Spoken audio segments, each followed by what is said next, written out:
ముంబైలోని వాంఖడే స్టేడియంలో సన్రైజర్స్ హైదరాబాద్ మరియు ముంబై ఇండియన్స్ మధ్య జరిగిన మ్యాచ్ అత్యంత ఉత్కంఠభరితంగా సాగింది.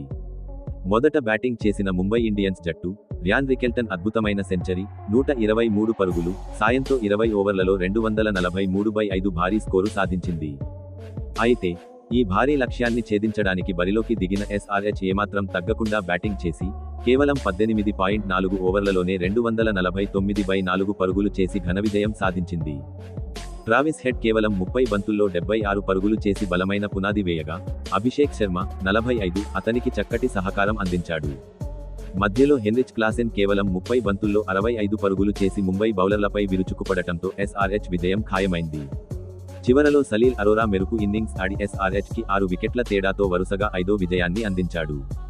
ఈ మ్యాచ్లో ముంబై బౌలర్లు బుమ్రా మరియు హార్దిక్ పాండ్యా పరుగులు నిలువరించడంలో విఫలమయ్యారు. మొత్తానికి ఈ మ్యాచ్ ఒక భారీ స్కోర్ల పండుగలా సాగి ఐపీఎల్ 2026లో అత్యుత్తమ ఛేజింగ్లలో ఒకటిగా నిలిచింది.